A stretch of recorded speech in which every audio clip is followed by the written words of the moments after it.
wabarakatuh. Innal hamdalillah nahmaduhu wa nasta'inuhu wa nastaghfiruhu wa nastahdihi wa natubu ilaihi wa na'udzu billahi min shururi anfusina wa min sayyiati a'malina. May yahdihillahu fala mudilla lahu wa may yudlil fala hadiya lahu.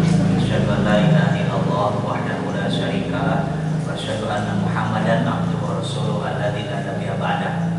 Allahumma shalli wa sallim wa barik ala Muhammad wa ala ali Muhammad kama shallaita ala Ibrahim wa ala ali Ibrahim fil alamin innaka Hamidum Majid. Masyaallah muslimin jamaah, kembali kita bersyukur kepada Allah Subhanahu wa taala.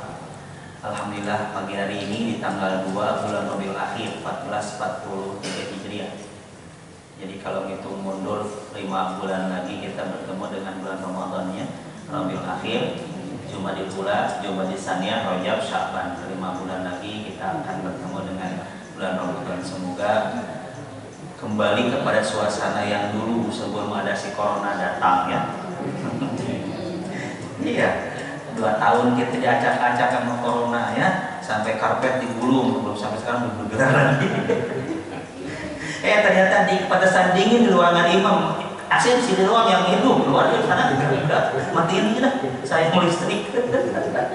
Emang dingin ya. Mana tadi sholat sunnah di sini nggak pakai karpet. Ya Allah ya. Ya baik ya. Kita bersyukur Allah hantarkan usia kita sampai kepada hari ini ya. Walaupun agak sedikit ada rasanya kepanjang ya pertemuan bulan lalu di Oktober dengan sekarang, karena kemarin dari 5 ahad ya. Dari 5 kali ahad dari bulan yang lalu. Dari 5 pekan kita tidak bertemu ya. Baik, kita kembali sampaikan salawat dan salam semoga senantiasa tercurah kepada qudwah hasanah kita Rasulullah sallallahu alaihi wasallam. Bang, umumin channelnya apa YouTube-nya nanti? Iya kan, kalau dapat yang subscriber sebenarnya ya, yang like segala macam kan dapat duit nanti.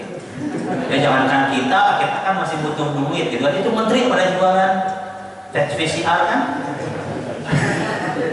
Aduh, pada tawanan duit sampai menteri juga kesempatan jualan ke rakyat. Aduh, luar biasa ya, luar biasa. Ini dunia buat mereka, kita dapatkan akhirat surga Allah Subhanahu wa taala. Sama ya, amin. Bapak Ibu sekalian, hari ini atau pagi ini kita akan bicara ayat 190 sampai 195 surat Al-Baqarah. Tapi jangan kaget, judulnya Masyru'iyatul Qital fil Islam, disyariatkannya berperang dalam Islam. Kaget kan? Agama bicara perang kan gitu. Itu nanti kita akan lihat ya. Ada logikanya gimana, kenapa dalam Islam itu ada syariat berperang. Nah, Allah berfirman di ayat 190 surat Al-Baqarah ini, A'udzubillahi minasyaitonirrajim. Wa qatilu fi sabilillahi alladziina yuqatilunakum wa la ta'tadu. Innallaha la yuhibbul mu'tadin. Dan perangilah di jalan Allah ya. Jadi penekanannya di awal ini, perangilah di jalan Allah. Siapa? Alladziina yuqatilunakum, mereka yang memerangi kalian. Jadi udah jelas kan di awal juga. Bukan mereka yang sedang makan di pantai Legian di bom, nggak ada. Jadi Islam begitu. Tercorenglah nama baik Islam gara-gara mengaku dia mujahid, mengaku dia orang Islam, kemudian mengebom orang non-Islam, sedang kumpul sama anak dan cucu di pantai yang indah dan enak begitu, malam-malam sejuk luar biasa. Nggak ada Islam mengajarkan begitu. Kata Allah, alladzina yuqatilunakum, yang memerangi kalian. Tapi wala ta'tadu, jangan melampaui batas. Innallaha la yuhibbul mu'tadin, karena Allah tidak suka kepada orang-orang yang melampaui batas. Nanti kita lihat yang disebut melampaui batas kayak apa. Waktu lu main sesakit temu, perangilah mereka di mana kalian menemukan mereka. Wa akhrijuhum min haitsu akhrajukum, dan usir mereka sebagaimana mereka pun mengusir kalian. Saudara kita di Rohingya kan diusir karena memang musuh-musuh Islam itu kan melabeli gitu, memberikan label kepada umat Islam radikal gitu kan, intoleran segala macam. Kemudian kalau ada gerakan-gerakan bela diri umat Islam itu dulunya teroris dan segala macam.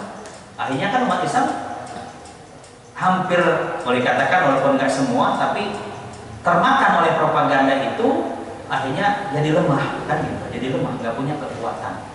Nah kalau sudah lemah begitu, maka jadilah sasaran empuk.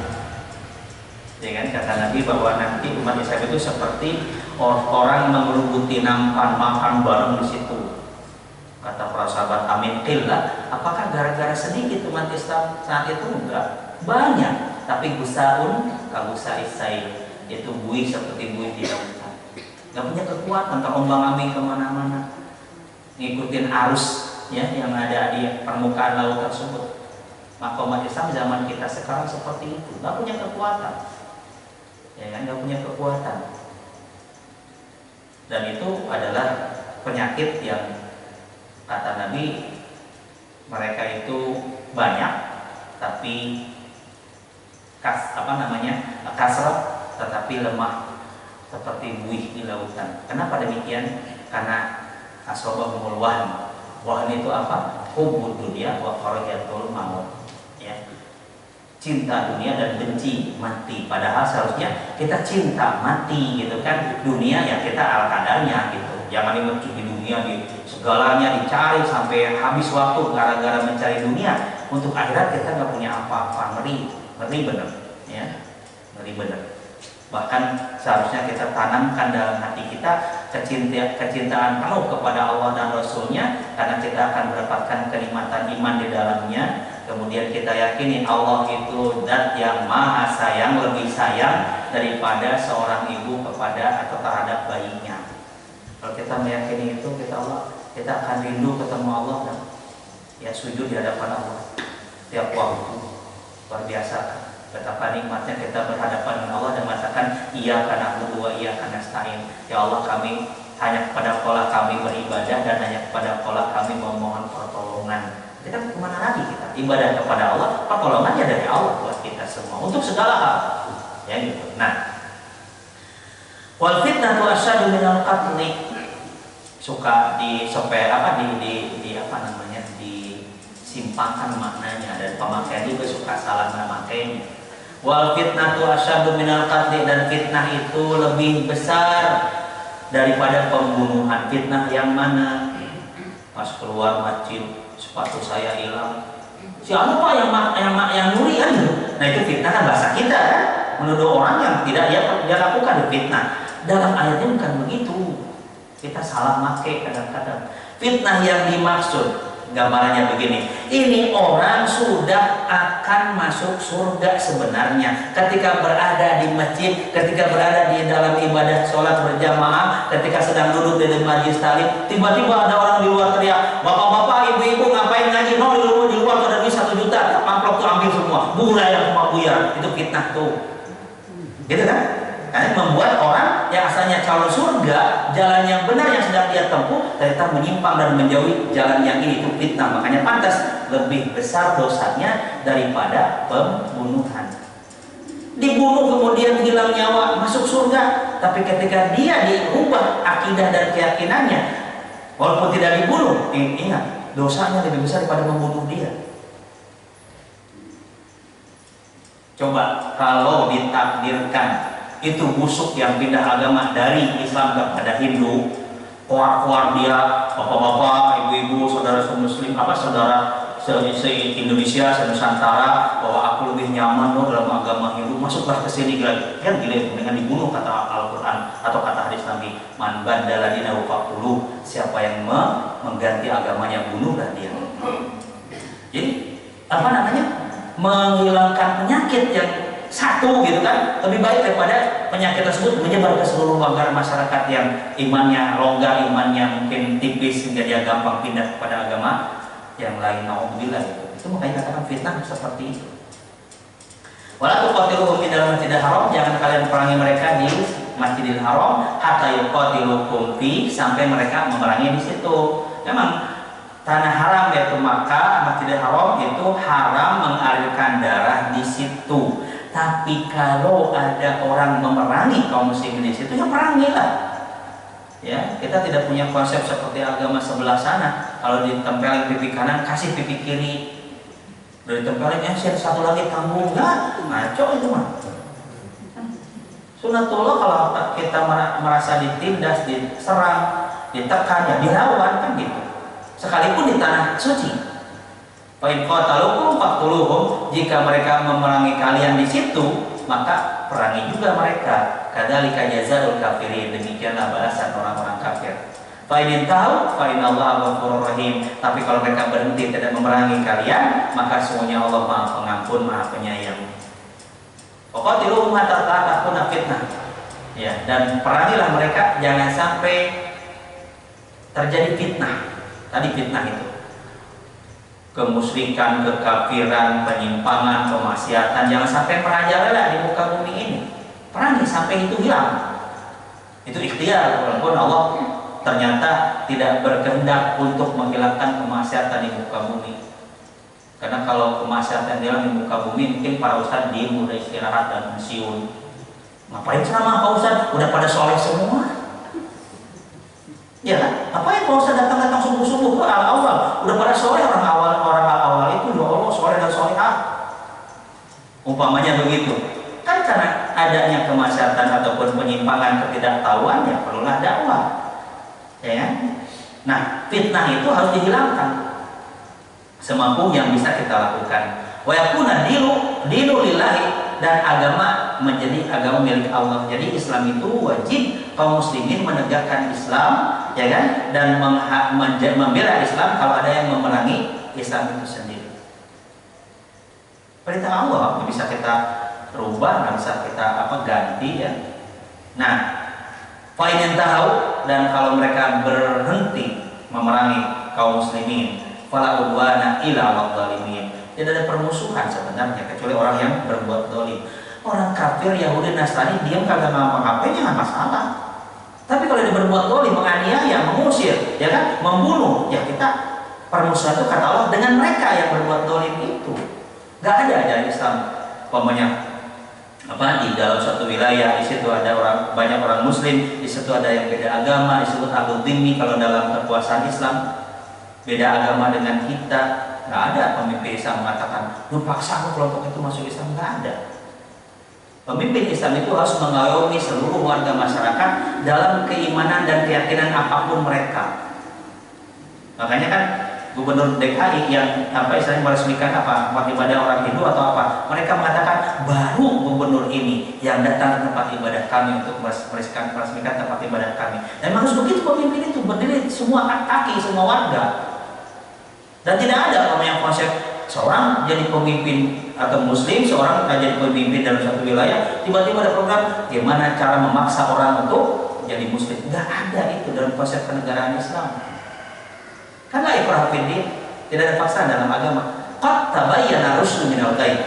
Penjelasan atau arusdu, petunjuk, hidayah atau keterangan yang jelas itu sudah tampak dari hal yang ghaib, itu menyimpang. Anda tinggal milih kan, famasya fal yu'min famasya fal yakfur. Siapa yang pengen silakan beriman, siapa yang pengen silakan kufur, terserah Anda. Falhamaha fujuraha wa taqwaha. Allah kasih ilham kepada jiwa-jiwa itu baik mau berbuat fujur, durhaka dan dosa ataupun berbuat takwa. Silakan, itu pilihan. Makanya Allah siapkan surga dan neraka.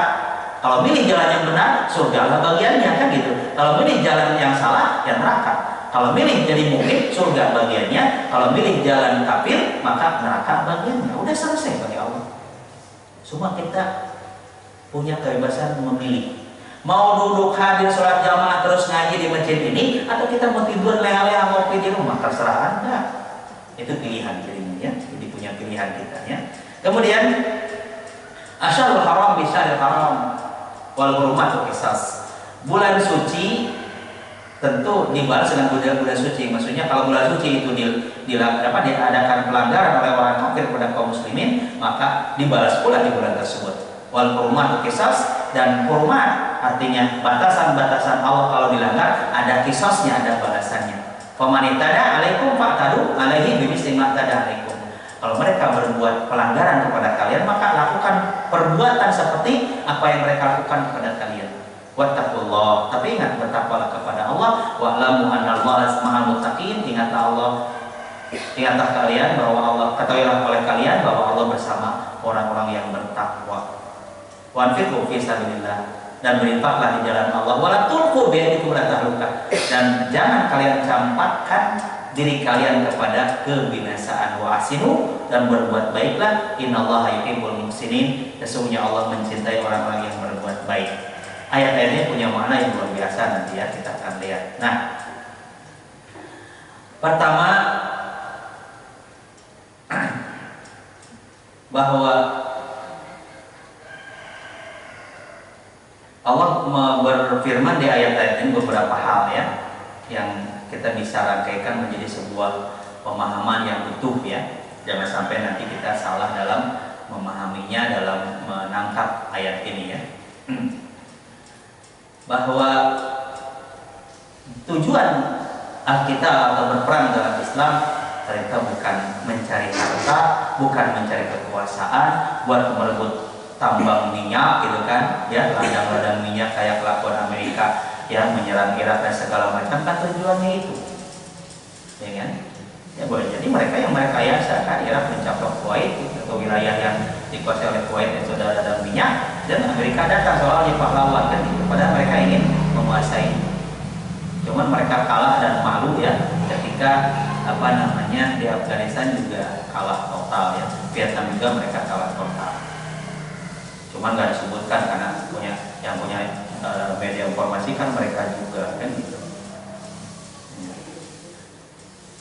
Beberapa hal yang kita ingin sampaikan terlebih dahulu adalah asbabun nuzul, sebab turunnya ayat ini. Beberapa riwayat ya, katanya bahwa Nabi SAW dalam satu riwayat dihalangi untuk menuju ke Baitullah waktu berencana untuk melakukan umroh yang pertama ya.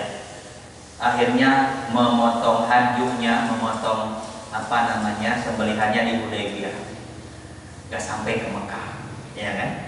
Terus berdamai dengan orang musyrik saat itu dan diizinkan tahun depan boleh untuk umroh. Disebutnya tahun depan dikatakan umrohul qadha, jadi mengqadha umroh yang lalu yang tidak sampai ke Baitullah. Dan hukumnya begitu, dimanapun kita tertahan setelah berihram, tertahan untuk umrah atau haji, tidak bisa masuk ke Masjidil Haram atau ke Mekah tersebut, bertahalullah di situ. Kita sudah berihram biasa yang dari arah Indonesia yang pas itu kalau mau langsung ke Mekah, yaitu di Hormul Manazil kan, kita masih di pesawat. Tapi kalau kita datang dulu ke Madinah ya, berada di Madinah, kita mau hajian ke Mekah, kita berihramnya di Bir Ali atau Dzul Hulaifah kan gitu. Setelah pakai ihram dan naik bus jalan, tengah-tengah jalan ada orang mencegat ataupun ada berita bahwa Mekah sedang dikuasai oleh musuh, tidak bisa hajian di situ, tidak bisa umroh di situ, maka disitulah kita bertahallul. Itu hukumnya ya. Nah, memang negeri itu negeri aman, tapi kan pernah juga tahun berapa, 73 atau berapa, pernah diserang kan gitu sama teroris kan gitu. Menara itu ditembak-tembakin, kemudian mereka ngumpet di bawah katanya, kemudian dimasukin air sebanyak-banyaknya, ada disetrum, mati kan. Katanya begitu ya. Menurut informasi dulu pernah sempat baca peristiwa itu ya. Tapi intinya bahwa itu adalah tanah suci, tidak boleh terjadi peperangan di situ. Ya, semuanya terjaga ya. Nah, pada saat itu diizinkan oleh orang kafir Quraisy untuk datang berumroh pada tahun berikutnya. Para sahabat ketika datang tahun berikutnya takut juga. Allah tapi lahum Quraisyun bidzalika, takut orang Quraisy tidak memenuhi janjinya. Wa yasudduhum wa yuqatiluhum, takut kalau mereka para sahabat ditahan lagi dan diperangi. Ya. Sementara para sahabat nggak suka untuk berperang di tanah suci, karena emang udah menjadi kesepakatan bersama itu tanah haram, namanya tanah suci. Bukan pada zaman Nabi saja, memang sudah ditetapkan oleh Allah di zaman Nabi Ibrahim, Nabi Ismail. Maka turunlah ayat ini, waqatiluhum fi sabilillahi alladziina yuqatilunakum. Jadi perangi siapapun, tapi di jalan Allah, bukan jalan untuk dunia dan bukan masyhuran ataupun menampakkan keberanian, bukan itu. tapi fi sabilillah. Siapa? Alladzina yuqatilunakum, itu mereka-mereka yang memerangi kalian, ya gitu. Orang musyrik bicara kepada Nabi SAW, bertanya tentang Syahrul Haram, bulan suci, kemudian di tanah suci, ya.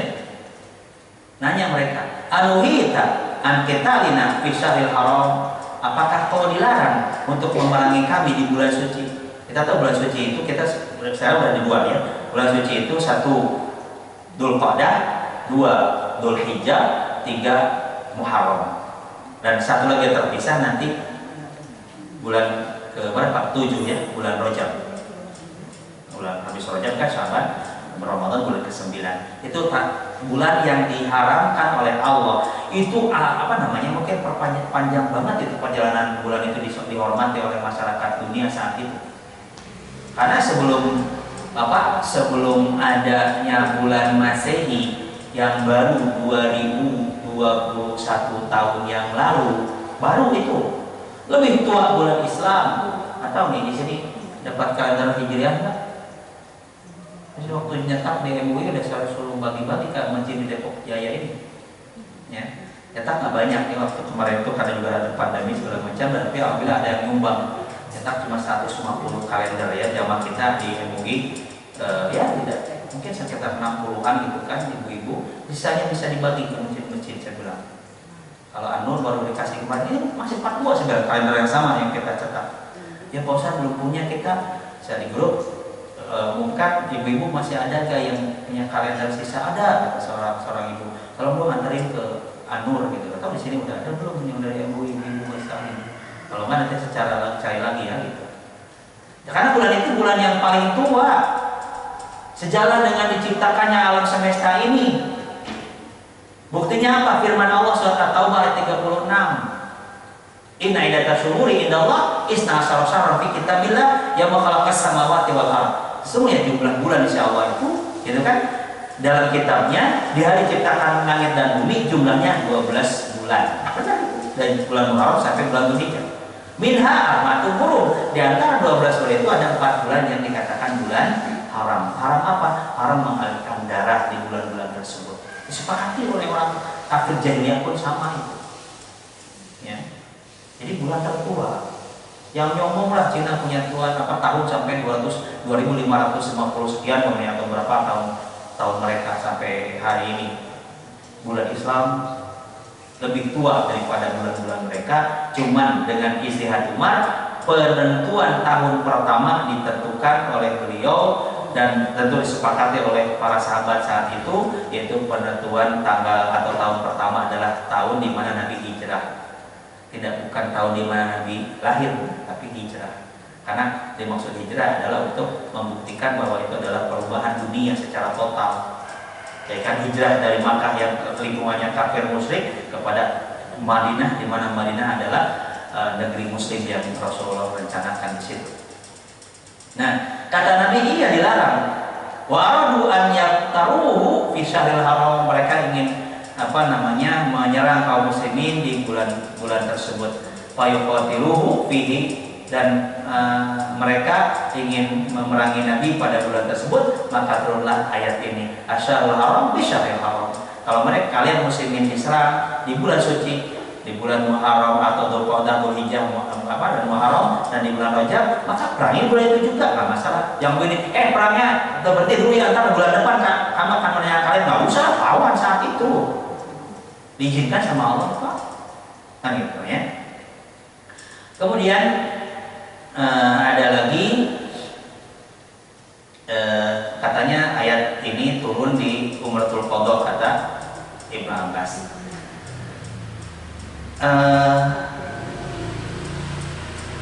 Ada kata firman Allah yang mengatakan wala tulqu biaydikum la tahluka. Ceritanya begini. Ini bukan asbab cerita Abu Ayyub. Abu Ayyub itu usianya panjang, ya. Diriwayatkan Ibnu Jarir At-Tabari dari Aslam Abi Imran mengatakan kunna bil Konstantiniyah, Konstantinopel, kami di Konstantinia. Jadi kata-kata Arab yang paling panjang itu antara itu katanya. Karena kan Ustaz Gabriel bukan bahasa Arab tapi bahasa asing. Cuman tulisannya panjang banget. Ya kan? Alif, lam, qaf, sin, ta, nun, ta lagi, ya, nun, ya, dan ta marbutah kan itu panjang. Bahasa Arab kan 3 kata. Ya kan, doroba, jalasa, qa'ada kan begitu. 3 huruf kan 3 kata. Dipanjang. Nah,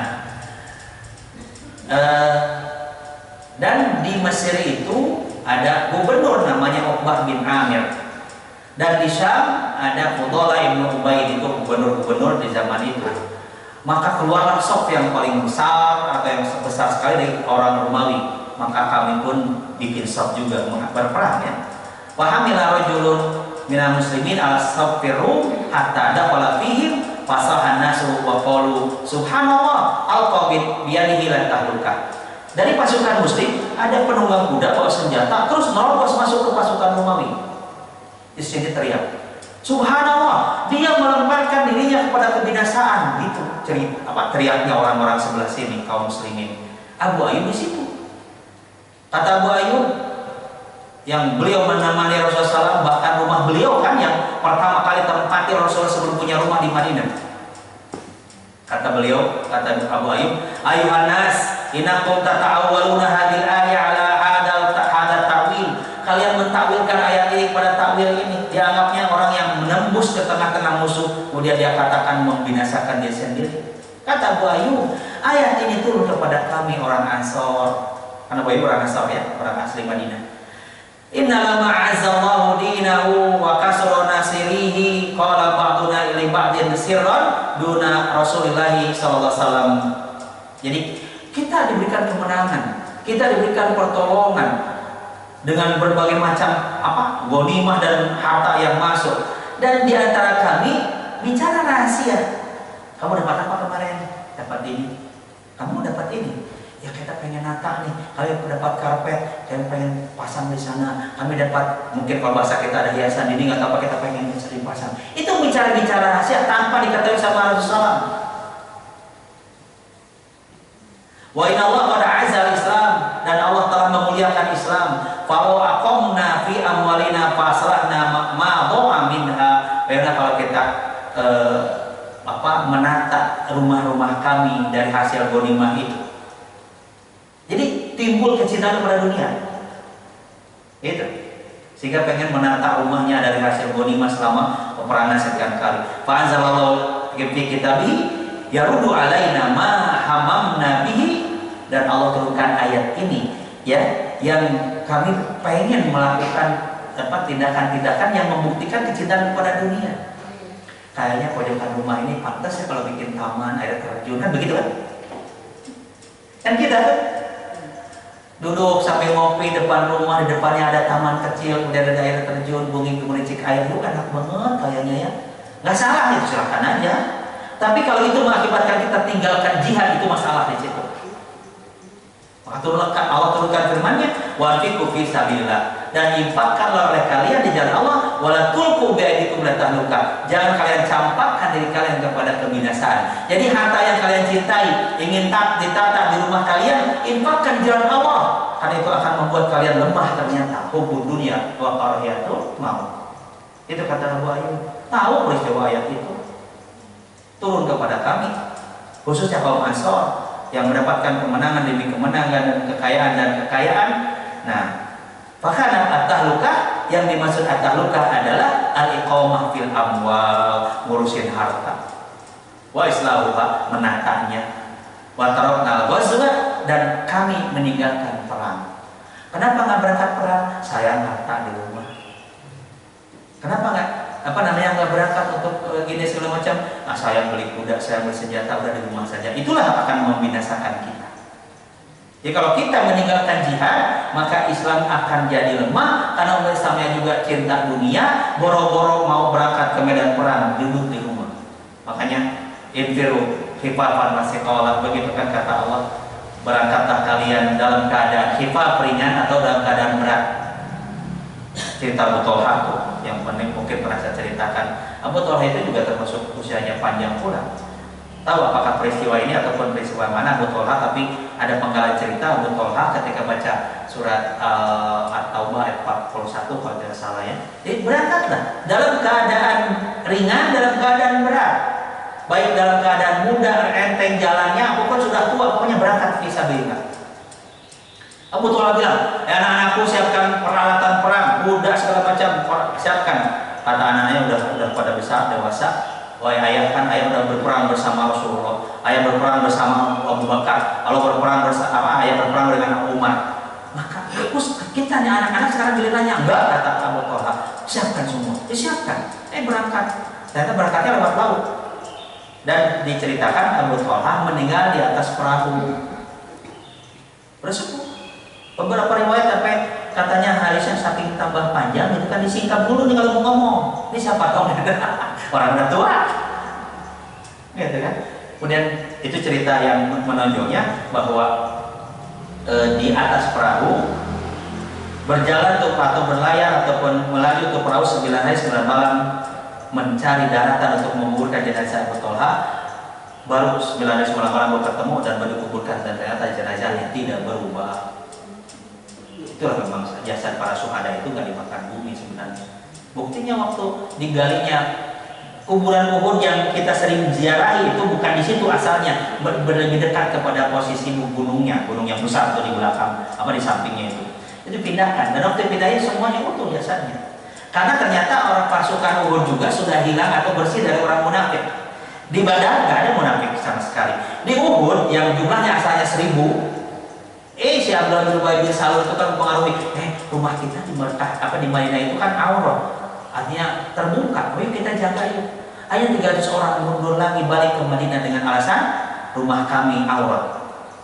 Berarti kan 700 orang yang berperang dan yang syahid 70 orang. Dan itu lepas terhindar dari sifat-sifat munafik. Luar biasa kan? Mereka syuhada. Gitu. Nah, jadi kata-kata wala tulqu biaydikum la ta'lukan bukan berarti berinfak banyak-banyak. Enggak.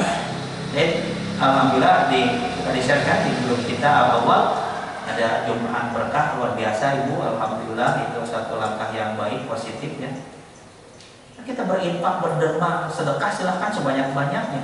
Pak Ustaz, kan kita mungkin akan gak bisa di rumah. Pertanyaannya, emang yang di rumah atau uang atau dana ataupun kekayaan yang ada di rumah kita akan dijamin akan kita makan? Jawabannya gak ada jaminan. Benar kan? Silahkan kantongin uang. Apakah uang yang kita kantongin akan kita makan? Enggak. Iya Ustaz, bukan sama katanya makan mana sih? Benar, tapi artinya apa kalau kita pakai beli nasi? Belum tentu. Jangan-jangan pas keluar rumah ada teman lewat pakai motor, mana? Yang sarapan kata kita. Udah bareng yuk, kita bareng. Pas bareng boleh sarapan, kemudian dia yang bayarin kita, mau uang kita utuh baliknya ke rumah. Alhamdulillah uang masih utuh. Berarti rezeki kita bukan dari kantong kita, rezeki kita di Allah yang Allah tuliskan caranya. Ya urusan Allah itu. Jadi jangan terlalu takut sama sama rezeki yang sudah Allah gariskan, jangan. Karena ternyata menahan diri, tidak berinfak, tidak bersedekah, tidak membantu jalan Allah, ternyata itu menjatuhkan diri kita kepada kebinasaan. Itu ayat itu ya, yang perlu kita pahami bersama. Baik, kita bicara tentang hukum sekilas saja karena waktunya juga sebentar lagi suruh ya 15-20 menit lagi ya. Nah,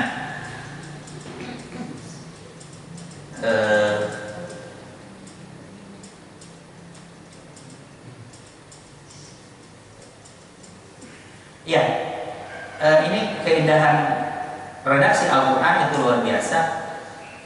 Itu masuk pada hukum begini. Allah tidak menyebutkan dalam Al-Quran lafaz qital atau jihad kecuali didampingkan dengan fisabilillah. Menunjukkan bahwa tujuan dari perang dalam Islam itu adalah tujuan yang suci.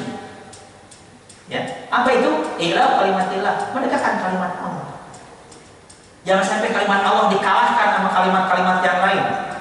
Jangan firman Allah dikalahkan sama kata-kata Ade Armando. Ngomongnya apa? Aku muslim, tapi tidak ada kewajiban bagi kaum muslim menegakkan syariat Allah SWT. Itu kan gila. Ya kan? Walaupun dosennya kita sebutkan namanya, karena itu berbahaya kepada umat ketika itu kan masa dosen salah kan begitu umat yang awam. Akhirnya banyak terpengaruh dengan omongan itu. Sebutkan aja. Mau usahkan gibah, bodoh amat kalau juga gibah Abu Lahab, kan gitu ya.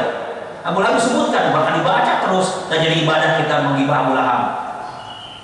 Kalau berbahaya kepada umat, berbahaya kepada agama ini, sebutkan namanya, sebutkan dia apa jabatannya apa, sebutkan aja. Kenapa? Karena dia sangat berbahaya. Daripada kita celaka, mendingan sebutkan ke orang itu. Daripada umat binasa dan masuk neraka gara-gara omongan orang-orang yang mungkin dianggap intelek, ya kan, dosen ataupun guru besar ataupun mungkin profesor dan segala macam. Selamatkan umat dari kata-kata yang menyimpang dan ngawur itu ya. Itu. Nah, kalimat Allah tegakkan ya, bukan untuk menguasai satu negeri, bukan mencari ghanimah, bukan menampakkan keberanian. Ini kaum muslimin berani banget, bukan untuk menjajah bumi dan segala macam. Bukan, Islam tidak ada istilah menjajah. Bukan. Menyelamatkan manusia dari penghambaan kepada hamba.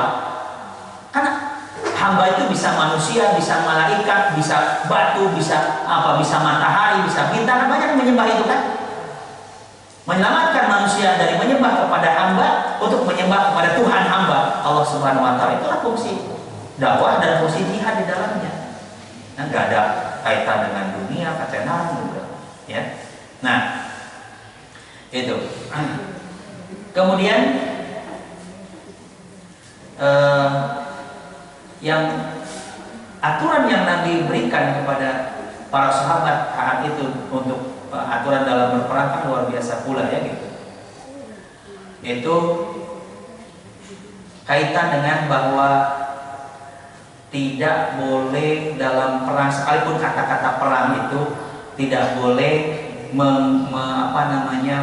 merusak bangunan, mematahkan atau menebang pohon, membunuh wanita, membunuh anak-anak, membunuh ahli ibadah yang di saumahnya oleh Yahudi itu kan, terus membunuh orang yang jongkok renta kan, itu kan boleh, ada larangannya semua.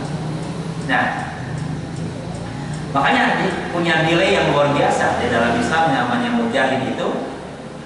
Kata Nabi SAW, masalul mujahid fi sabilillah, perumpamaan orang jihad di jalan Allah kama salis saim al-qaim, seperti orang yang berpuasa, seperti orang yang tegak berdiri untuk sholat malam. Al-qanit bi ayatillah, yang tunduk kepada ayat Allah, la yaqtul min sholatin wala siyamin hatta yarji al-mujahid fi sabilillah. Jadi orang yang dijihad di jalan Allah itu berangkat perang, mungkin berapa tahun. Kalau dulu kan memang tidak seperti sekarang, pulang ke kampungnya. Nah, perbandingan untuk menyamai pahala orang yang berjihad seperti orang yang pasti tinggalkan, dia puasa tiap hari, dia sholat malam setiap malam, tidak bosan-bosan sampai mujahid pada pulang ke situ. Bandingannya seperti itu. Kan dia mungkin sana berapa hari, berapa lama pulang. Ya, perbandingannya bahwa berangkatnya mujahid sampai pulang sama nilainya di hadapan Allah seperti orang yang puasa sepanjang mereka berangkat dan sholat malam sepanjang mereka berangkat sampai pulang lagi ke kampungnya. Abdullah bin Mubarak menulis surat kepada Fudail ibn Iyad dengan syair berikut ini. Ya abidal haramain, wahai penyembah dua tanah suci, maksudnya masjid ya, Masjid Nabawi dan Masjidil Haram. Lau absartana la alimta annaka fil ibadati tal'abu. Kalau kalian melihat kami, maka sesungguhnya kalian itu ibadah itu cuma main-main doang.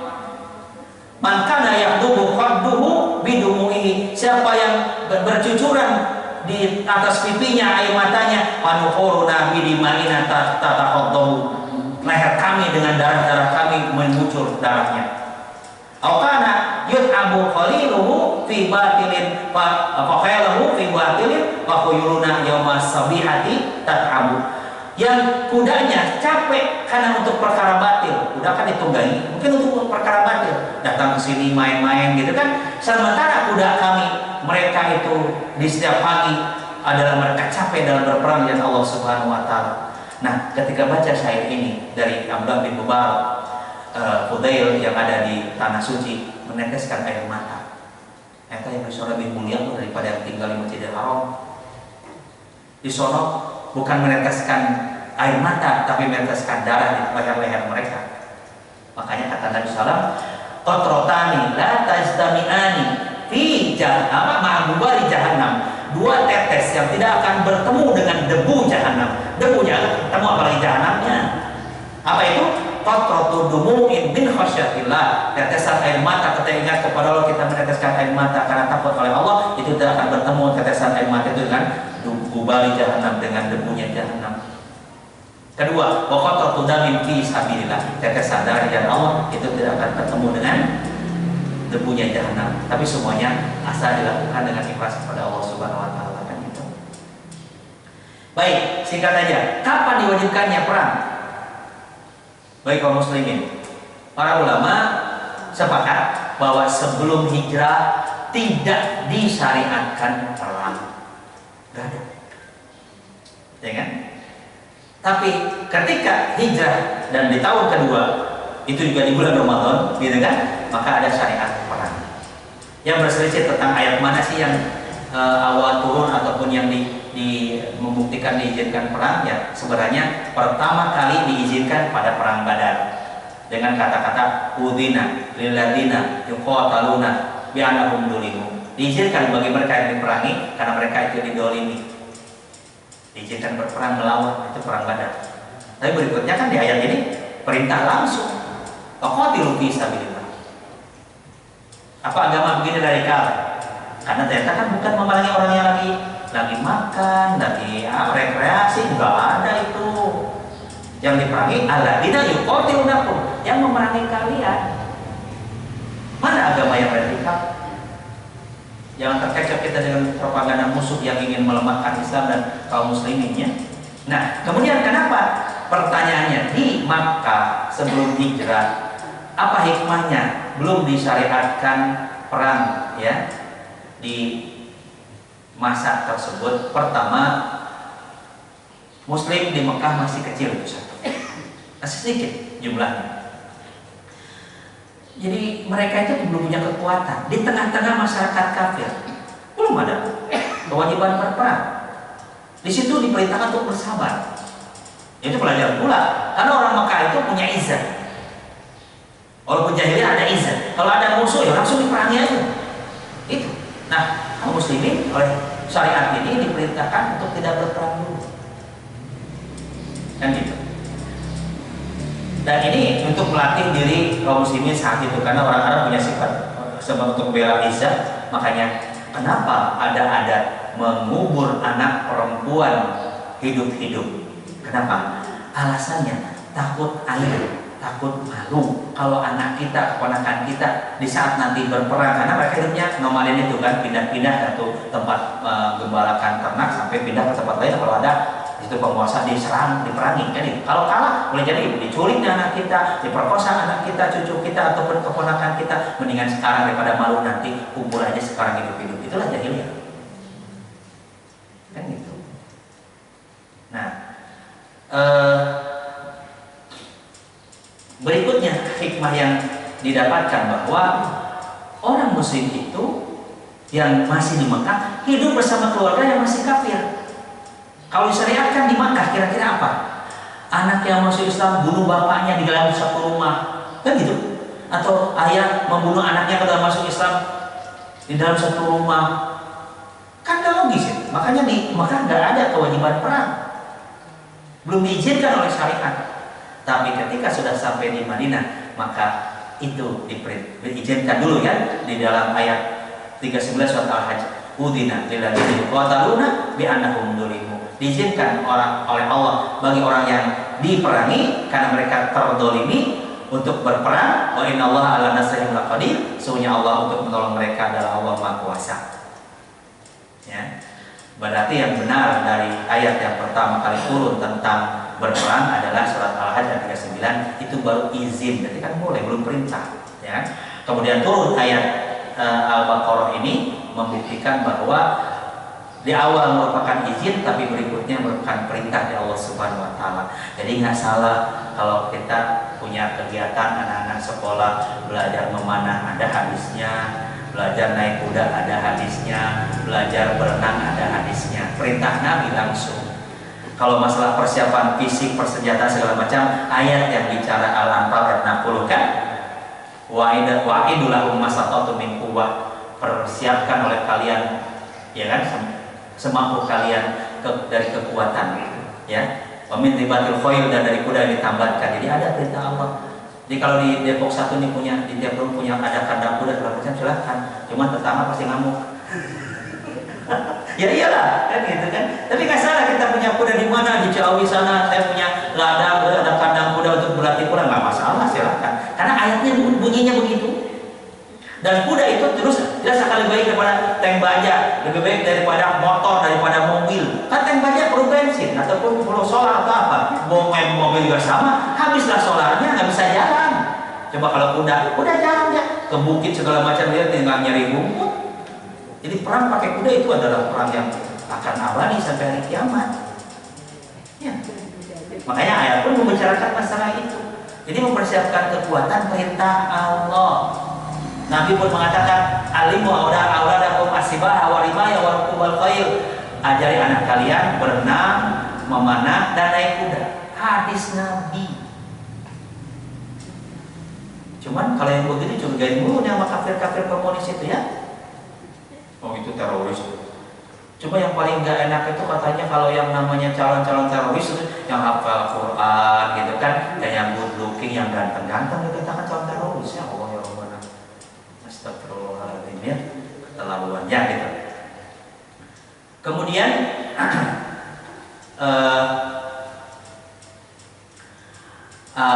hukum yang kedua yang dibicarakan oleh para ulama tentang ayat ini, mahya awal ayat yang kita udah ya. Tadi bicara tentang hukum kapan itu disyariatkannya perang. Di Mekah belum ada syariat perang. Tapi ketika di Madinah baru ada, itu pun baru diizinkan. Tapi ayat Al-Baqarah yang kita tahu semuanya bahwa itu Madaniyah, yang turun setelah fase hijrah, itu sudah diwajibkan di situ. Kemudian awal ayat yang mengizinkan perang kita sudah sepakat, bulan surat Al-Hajj ayat 39. Apakah boleh perang di haram, di tanah suci? Ya. Tahu kan wala tuqatiluhum minal masjidil haram. Nah, para ulama bicara bahwa kalau memulai berperang di situ jelas haram, tapi kalau kaum muslimin diserang di tempat itu, maka sebenarnya Allah mengizinkan, kan gitu. Terakhir, hukum yang keempat bahwa disebutkan di sini, saya lewatin beberapa hal karena mungkin terlalu panjang bahasan ini, tapi mudah-mudahan jangan sampai salah memahami ya, bahwa ayat ini sesungguhnya izin atau perintah dari Allah ya. Apa yang disebut dengan al-udwan dalam ayat yang tadi, wala taqtadu innallaha la yuhibbul muqtadin. Di situ yang termasuk melampaui batas ya, kata Hasan Al-Basri adalah al-muslah. Al-muslah itu kalau Islam itu tidak boleh ada al-muslah. Al-muslah itu membalas sesuai dengan perbuatan itu. Jadi musuh Islam menyerang kaum muslimin, kemudian dicincang, dipotong-potong, dimutilasi segala macam gitu kan. Nah, Islam nggak boleh. Syaratnya ataupun taktik yang Allah ajarkan kepada umat Islam dalam hal berjihad, fadribu fawqal a'naq. Jadi tembaslah di belakang ini, belakang kepala persis ya, di gunung tembok itu. Karena itu akan mempercepat kematian. Wadribu kulabanan, dan pukul jari. Kalau jari yang dipukul itu akan membuyarkan konsentrasi. Dua. Oh, orang Islam, lihat tuh, ada yang dibunuh, dicincang, dipancing tuh, kemaluannya dipotong segala macam gitu kan. Kita balas seperti itu, enggak. Itu adalah udwan, melampaui batas. Cerita teman-teman yang menyaksikan peristiwa di Ambon tahun 99. Itu kan fitnah besar pada kaum muslimin. Lagi motong kue, lagi motong ketupat, makan-makan hari raya Idul Fitri diserang. Nah, kaum muslimin yang dibantai itu dibawa diseret jasadnya ke depan gereja. Yang jasad sudah rusak itu dipotong sebarkan ke seluruh dunia. No, umat Islam itu membantai orang kafir. Padahal mereka itu orang Islam, atau yang dibawa itu orang Islam, tapi diindikasikan itu orang kafir yang terbunuh oleh kaum muslimin. Makanya ketika selesai perang di sana, saat ini terjadi penyerangan untuk membuktikan mana jasad kaum muslimin dan mana jasad orang kafir. Kalau jasad kaum muslimin pasti rusak, hancur. Kalau jasad orang kafir utuh, karena adabnya diperintahkan begitu. Ya gitu. Kemudian wal bulul. Jangan pula al bulul. Al bulul itu ketika perang selesai, jangan ada emas nih. 100 gram kantongin gitu kan, nggak boleh, kumpulin. Nanti komandan atau pimpinan yang akan bagi-bagi pada para tentara. Bayangkan ketika ghanimah didapatkan di zaman Umar, dapat kain yang sama dibagi persis seperti itu, tidak ada Umar sebagai khalifah diberikan 3 kali lipat, enggak. Sampai ada peristiwa ketika Umar khutbah, isma'u wa ati'u, dengerin dan taati, ada jamaah angkat tangan, enggak ya Umar, aku tidak akan dengar, tidak akan taat. Emang kenapa? Sebelum kau jelaskan tuh baju dari mana, kok bajunya baru hari ini, baju khotib diprotes. Kita kalau protes yang punya perusahaan, jangan salah, nanti akan diambil polisi. Kan? Perusahaan dia diprotes semua mereka, ya kan? Janganlah gara-gara punya kekuasaan kemudian semena-mena gitu kan, menempatkan keponakan, menempatkan anak, segala macam, jadi komisaris segala macam, nggak boleh, ya kan? Umar diprotes tuh masalah bajunya. Kata Umar, mana anakku Ibnu Umar? Dia berdiri, tolong jelaskan. Kata Ibnu Umar, kita sepakat atau kita tahu kemarin kita bagi-bagi ghanimah.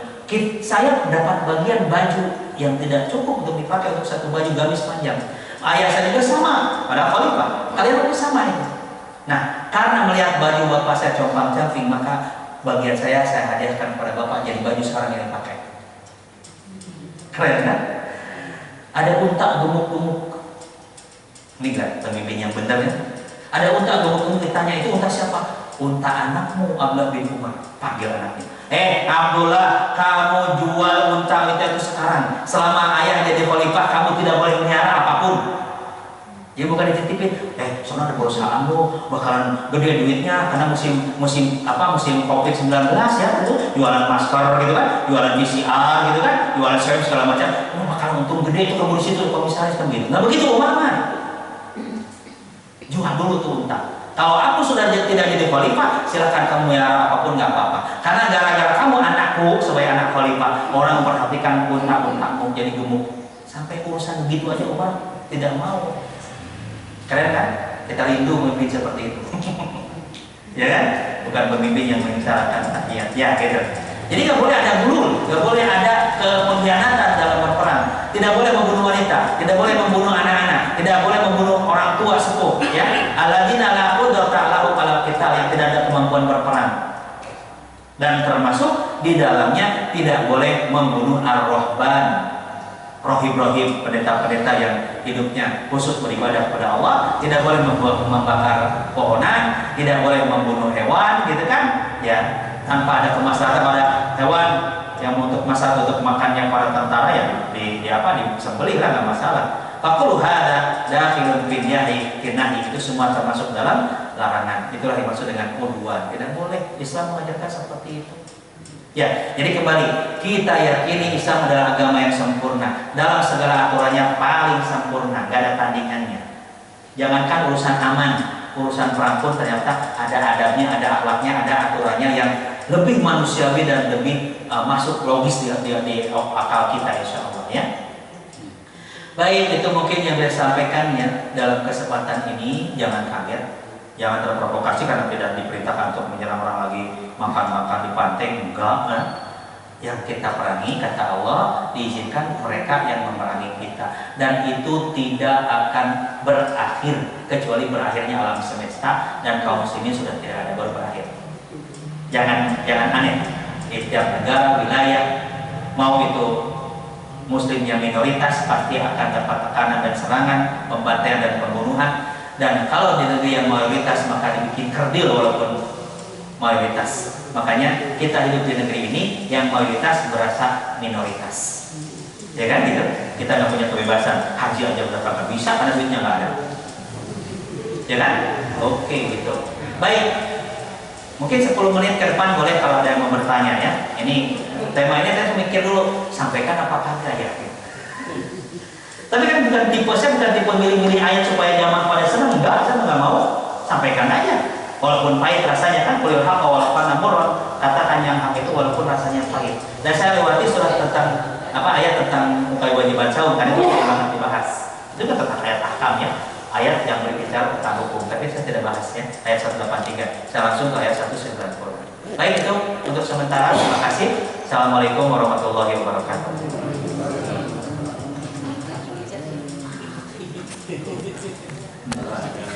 Ada yang nanya? Romi nanya?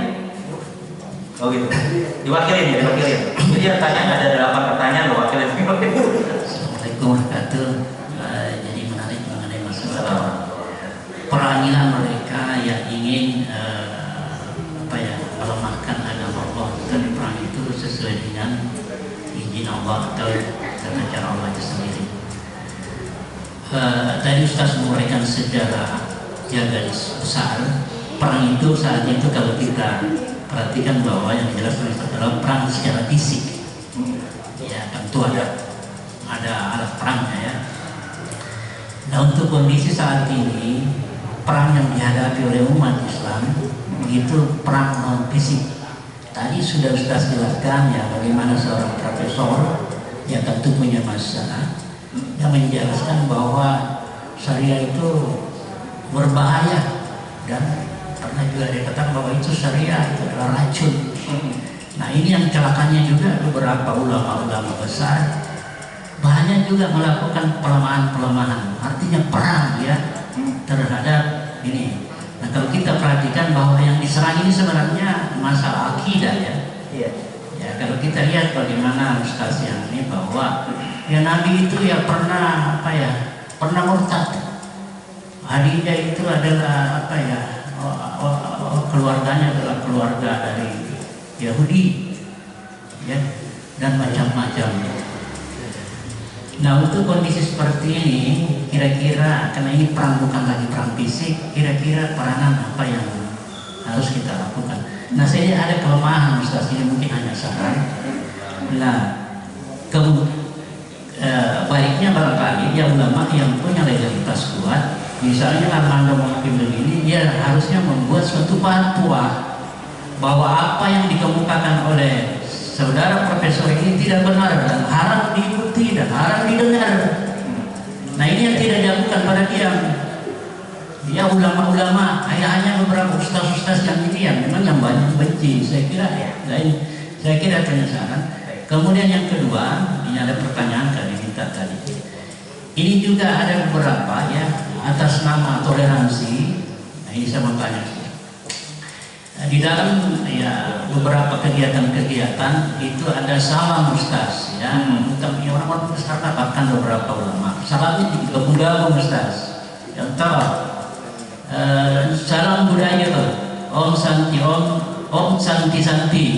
Salam kebajikan. Assalamualaikum warahmatullahi wabarakatuh. Bagaimana hukumnya Ustaz? Apa dibenarkan di dalam Islam? Ya.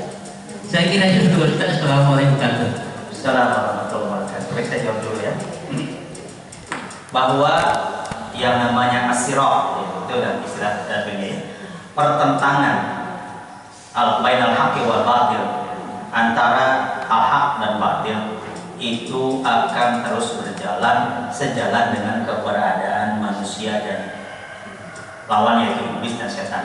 Menjelmanya beda-beda. Ada iblis yang memang berasal dari jin, golongan jin jadi setan terus. Ada juga manusia kan jadi setan kan, minal jinnati wan nas. Itu akan sejalan terus berjalan sampai akhir kehidupan umat manusia di muka bumi. Itu aja catat itu. Caranya ya bisa terjadi peperangan fisik, ya kan, di beberapa masa yang lalu dan juga di tempat-tempat yang lain kayak di Palestina gitu kan, kemudian di Kashmir gitu kan, dan beberapa negara lain itu akan tetap terjadi. Tapi memang betul yang paling paling berat dan agak susah untuk melawannya, terutama ketika media-media dikuasai oleh musuh, itu perang propaganda. Dan itu pernah dialami sama Nabi, ya kan itu. Nabi itu punya celah untuk dakwah di saat orang berhaji. Kan dulu zaman jahiliyah ada haji, walaupun kan kata menurut sirah bahwa mereka bertawaf di Masjidil Haram di sekitar Ka'bah kurian, telanjang dulu itu. Jadi kalau para jamaah haji yang laki-laki khususnya pakai kain ihram 2 helai, bagian atas dan bagian bawah, jangan merasa sih dulu itu telanjang gitu kan. Nah, Nabi mempergunakan kesempatan itu untuk berdakwah. Makanya ada Bai'atul Aqabah Al-Ula dan Bai'atul Aqabah As-Tsani di celah Mina. Mina itu dulu bukan kayak sekarang, tapi celah lembah. Di situ Nabi mencari mad'unya, orang yang bisa diajak. Kalau tidak salah pertama cuma 7 orang, tapi kedua jadi 73. Tahun berikutnya datang 73 orang. Kalau tidak salah begitu dalam sirah. Nah, dan ingat orang Mekah itu kafir Quraisy mencegah supaya jangan ada yang datang menemui Nabi Muhammad SAW. Kalau ada orang nanya mana yang namanya Muhammad, nggak ada, nggak tahu. Mana rumahnya, nggak tahu, begitu. Dan kalaupun ada yang nanya kemudian diinformasikan, oh dia tukang bohong. Maaf, kalau bohong itu jangan disebutkan karena mereka percaya Nabi adalah tidak pernah berbohong. Dia itu tukang sihir, dia itu ahli syair, dia itu dukun, dia itu gila dan segala macam. Itu propaganda kan supaya Nabi tidak ditemui, gitu kan? Itu sudah ada. Nah sekarang itu akan terus berjalan at-taswi' wa syubhat. Taswi' itu bikin samar. Quran benar apa kagak ya, gitu kan? Itu umat Islam bisa saja gara-gara orang tokoh ngomong Quran itu sebenarnya bukan ini dan segala macam, Syiah terutama. Bisa aja umat Islam yang imannya tipis tidak percaya lagi kepada Quran, tidak suka lagi pada syariat Islam, karena kita katanya tidak wajib melaksanakan syariat Allah. Padahal sholat, saum, zakat, wudhu, haji, umroh itu syariat yang wajib dilakukan oleh individu muslim. Ya kalau mengatakan oh nggak ada kewajiban melaksanakan syariat, jangan tertuju syariat itu kepada potong tangan, rajam, derah, jangan itu saja. Yang namanya syariat itu ada syariat buat individu. Kalau kita selama ini masih bisa sholat, masih bisa wudhu, masih bisa berjamaah seperti ini, ya kita mengatakan ini negeri muslim. Kalau masalah menegakkan hukum dalam Islam itu seperti potong tangan, kisos dan segala macam, itu kewajiban pemerintah. Dosanya dosa dia, bukan dosa kita. Kan gitu. Nggak bisa ngomongin kita, Pak Yudi kita bikin yayasan ya, yayasan Al-Awal iya, nanti kita tegakkan di potong tangan. Nggak boleh itu. Nggak boleh. Kan Islam tidak mengajar begitu, karena memang yang berkuasa melakukan hukum tersebut adalah penguasa. Kalau dia tidak melaksanakan, ya dosa dia sendiri. Kan gitu. Nah, karena kewajiban penguasa itu adalah dua. Pertama, himayatuddin, menjaga agama supaya utuh. Dan kedua adalah siasatun dunia, mengatur dunia supaya masyarakat bisa sejahtera. Jangan tambang nikel dibawa ke sana ke Wuhan atau ke Cina sana, enggak. Buat negeri ini lah masyarakat yang wajib hidup di sini. Allah masih juga nikel di negeri kita. Allah masih minyak gas segala macam di sini, bukan di Amerika. Kenapa kesejahteraan bagi mereka bukan negeri ini yang punya wilayah kan? Itu adalah dolim dan sangat-sangat dolim kan gitu. Jadi perang itu akan terus berlangsung, ya. Baik profesor atau apa yang mungkin ada juga mungkin ngaku ulama, tapi ternyata bukan ulama itu, bukan ulama mencerahkan umat dan mengajak ke surga, tapi pemikirannya adalah menyesatkan, dia sesat dan menyesatkan umatnya. Yang mengatakan nggak ada dalam Al-Quran bahwa Allah itu ada, nggak ada kan? Ada tuh profesor ngomong gitu, nggak ada itu, ada videonya tuh. Nggak ada itu. Allah yang mengatakan Allah ada itu nggak ada dalam Al-Quran. Kalau cerita dulu di masa komunis itu kan ada ibu guru bilang ke anak-anak jam dinding ada papan tulis ada, kapur masih kapur mungkin ada, menghapus ada, meja ada, bangku ada anak-anak Tuhan ada nggak? Kata anak-anak nggak kelihatan kan? Oh nggak ada gitu kan? Itu kesimpulannya. Ada anak pintar. Teman-teman lihat akal bu guru nggak? Nggak ada. Oh berarti bu guru kagak punya akal kan? Selesai kan urusan. Ya kan? Tidak selalu yang tidak kelihatan tidak ada dong. Ya kan?